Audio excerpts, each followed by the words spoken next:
I'll always remember my first experience on the debate team. Walking into that first practice as a 14-year-old freshman, surrounded by seniors who were 10 times smarter than I was. Our first topic, resolved, judicial activism is necessary to protect the rights of American citizens. Oof. Let me just jump right into that research on judicial activism as a 14-year-old freshman. The task seemed insurmountable. Until one day, my coach walks in with this thick packet of ready-to-go evidence that I could use in the debate as I saw fit. I thought to myself, let's go. This is gonna save me hours of research. It's like having an answer key. Except, that's not quite what it sounded like when I said it out loud. You see, in that room full of seniors and with a voice that had not quite gone through puberty, what came out sounded more like, haha, let's go. This is gonna save me hours of research. It's like having an answer key. Yeah, I was a late bloomer. But that didn't stop me from walking into that first competition with an unearned sense of self-confidence that only a 14-year-old boy can have. I had my answer key, I had a briefcase full of snacks, and I was looking sharp in my zip-up tie. I get up for my first speech, and I give it my all. But sitting across from me was my opponent. And she just so happened to be a super genius, and she knew that I had no idea what I was talking about. She gets up to ask me questions. Her first question, yes, I see here that you mentioned the concept of court precedents. I was wondering if you could define that for us. My heart sank. Yeah, sure. Court precedents is when you're in court with the president?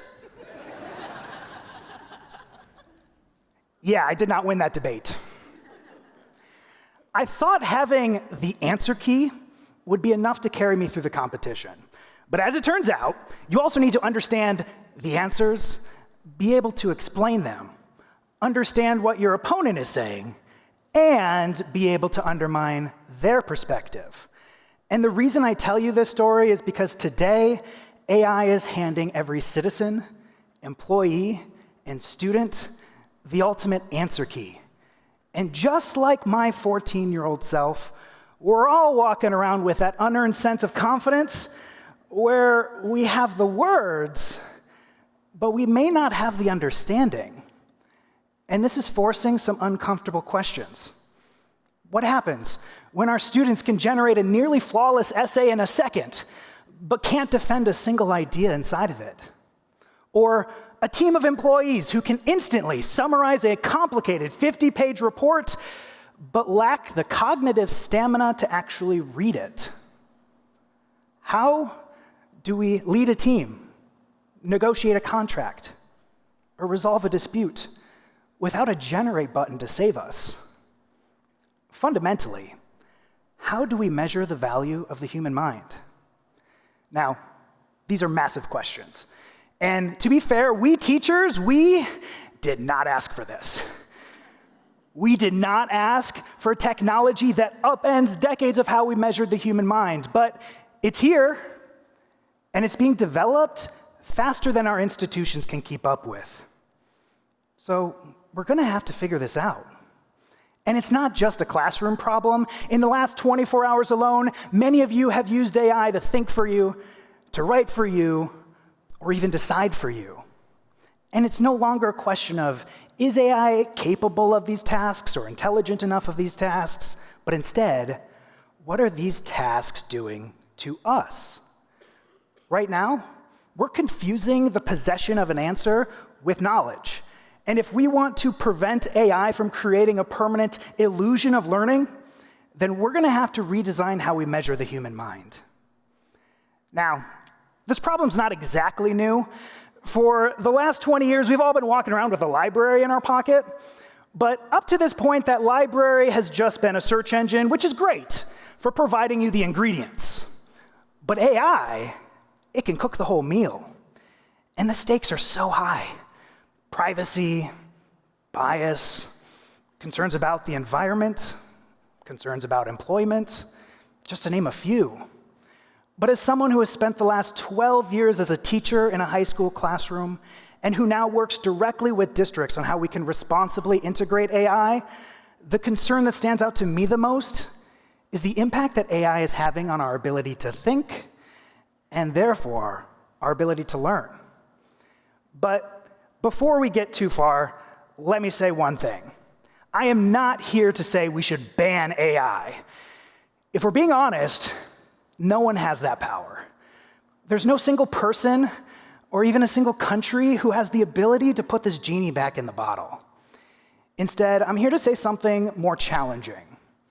If we do not make changes, quick changes, to our learning environments, then AI is on its way to undermine the learning process for millions of our students. And even if it has been decades since you yourself have sat in a classroom, realize that one day, very soon, all of us are going to rely on someone who sits in a classroom today. And we all need doctors who can diagnose, engineers who can spot the flaw, jury members who can actually evaluate evidence. But as we speak, AI is undermining the learning process for millions of students. And as a consequence, they're not developing their mind to its fullest potential.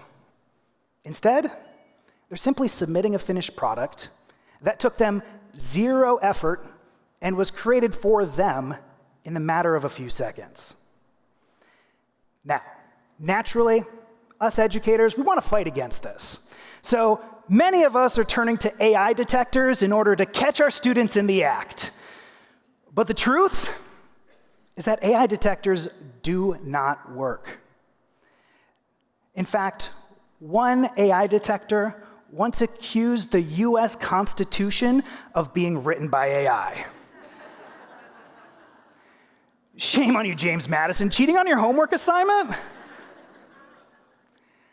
But not only do AI detectors falsely accuse poor James Madison and students who've actually completed their work honestly, but on top of that, students have a number of clever workarounds in order to get around being detected in the first place. And these workarounds are common knowledge because AI use is far more prevalent in the classroom than many of us educators are willing to admit. A survey by TEDxSioux showed that in the United States, 70% of US students are currently using AI regularly, and a study out of Oxford shows the numbers even higher in the UK at 80%. And what do students think of this? Well, they just love this. Are you kidding me? From their perspective, school has never been easier, and in their minds, there is no harm. And if it means they get to spend a couple extra hours on TikTok, who cares? This is where the risk begins. I saw this in my own classroom. I asked my students to turn in a paper on the current war in Sudan, and many of them turned in work that looked great. But when I stopped to ask them questions, simple follow-up questions, they couldn't explain to me what they had supposedly written. They stood there with their own thick packet of evidence that AI had handed them, worried that I too might ask a follow-up question and reveal to the whole classroom that they too didn't understand the difference between precedent and president. Just like my 14-year-old self, they didn't understand their own position. They accessed the information, but they did not acquire it. But most concerning to me is that they thought they had. You see, it's not just cheating with AI. It's that AI can create an illusion of learning, a situation where a student gets a fluent explanation in an instant and walks away feeling smarter, but lacking that foundational underlying understanding that is so essential. Put simply, students today can now feel like they're learning even when they're not. And early research is raising some serious concerns about what happens when this becomes normal. A recent MIT Media Lab study compared 3 groups of people, and they asked them all to write essays. One group wrote essays with no tools at all. The second group used search engines, and the third group was allowed to use AI.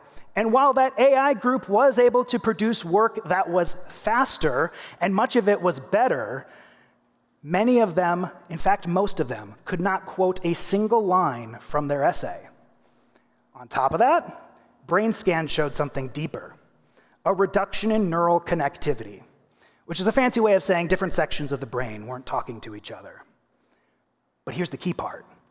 Down the road, they brought these 3 groups back in, and they asked them all to write again, except this time, they took away AI from everybody. No tools for any of them. And the group that originally used AI continued to show under-engaged brain even down the road. Now, us teachers, we don't need a fancy study to explain to us what we're already seeing with our eyes. When the struggle disappears, the learning evaporates. And when people start to realize this is the moment the conversation can start to go wrong. You see, some people grab their pitchforks and say, let's ban AI, whereas other groups of people will say, let's blindly embrace it and use it for everything. Both sides are missing the point. Our job is not to pick sides. Our job is to help our young people navigate this confusing and quickly changing world. Because if we don't help them navigate this world, they have no choice but to teach themselves, and we already know how that story ends. 15 years ago, we handed a generation of teenagers smartphones and social media, and we said, figure it out. We're still dealing with the fallout of that experiment. We can't afford to make the same mistake with a technology that doesn't just hijack attention, but outsources thinking. And as much as you may want to remove AI from your classroom or from society in general, we already know we can't do that. So, what can we do? Well, we can redesign our learning environments in ways that require critical thinking. Because just like a power lifter is not going to get any stronger if they skip leg day, a student is not going to get any smarter if we don't require them to use their brain to think. So let's control what we can control, redesign our learning environments, and use these tools to increase the cognitive load rather than allow it to be eliminated. Many out there are going to say, but our students need to learn how to use AI. It's the future. And I agree. But first, they need to develop the underlying skills that are essential in an AI world. Skills such as developing great instructions to give to an AI system. Skills such as recognizing the weaknesses in the outputs that AI gives you. Skills such as being able to develop great questions and great follow-up questions. And what do all of these skills have in common? The development of a great mind with the ability to think. And for decades, we've been able to establish that our students are on the path to developing a great mind by asking ourselves one question. Can they get the right answer? But in an AI world, getting the right answer is easy. Now we need more challenging questions. Questions like, can a student explain their thinking? Can they justify their reasoning? Can they explain an idea they learned in class, but apply it to a new situation? But to do this, we need to intentionally redesign our learning environments in a number of different ways. But if I'm going to make one suggestion today, it's going to be this. Schools across the country should make verbal assessments a core part of their learning process. That means changing what counts as evidence of learning away from just submitting a piece of paper alone and instead towards verbal explanation without the screens. We need to be the super genius opponents sitting across from them. We need to be the ones who demand that they define their terms and explain themselves, because if they can't explain themselves, they don't know it. But more importantly, when they do this explanation, it provides the proof that their brain is engaged in the very thinking process that is so important. And along the way, they will have a number of stumbles, but the stumbles prove that they're engaged in productive struggle, which is so essential to learning. Now, teachers are going to push back on this. They're going to be concerned. They're going to say, I don't have time to implement this in my classroom. But if it deepens our learning, the investment is worth it. And besides, If you get to grade your students' thinking live in your class, you're no longer having to take home that thick packet of essays to grade, and you get your weekends and evenings back. But the real prize isn't saving time. It's developing that underlying foundation for our students. And by the way, we should all hold ourselves to this standard. Right now, if I took away all of your devices, could you explain the last complicated idea that you read about? Could you stand on this stage and explain to the audience how inflation actually works? Could you map out the historical context of that overseas conflict you read about? Could you explain the stock market to a 5-year-old? Or did you just read a headline and borrow its confidence? These are the questions AI now asks all of us, to distinguish between accessing knowledge and actually possessing it. That's what I learned at my first tournament. You see, my opponent didn't just beat me, she shattered my illusion of learning, and it was uncomfortable. But I came back, I learned, I built resilient skills, and I learned that the sheer pressure and the friction and the embarrassment of having to defend an idea without a script wasn't some sort of flaw in the activity, it was the whole point. And it changed my life forever. This is why I want this opportunity for our young people. It can change their life forever too. Not a movement to abandon technology, but instead a movement towards visible thinking. And besides, in a world of screens that we currently live in today, our students need these verbal skills now more than ever. And they're going to need to know how to use these skills. Job interviews are verbal, conversations are verbal, building relationships, verbal, leadership, verbal. Life doesn't ask you to submit a piece of paper, it asks you to think. So I want you all to imagine a classroom where a student submits an idea, but then has to defend it for 3 minutes, where we let AI help them do the research, and we let AI help them stress test the idea, but we don't let AI help them explain it, where the grade is based more on just what they turn in, but what they can defend live in class. That is AI resilient learning. The question is no longer whether or not our students should be using AI. They already are.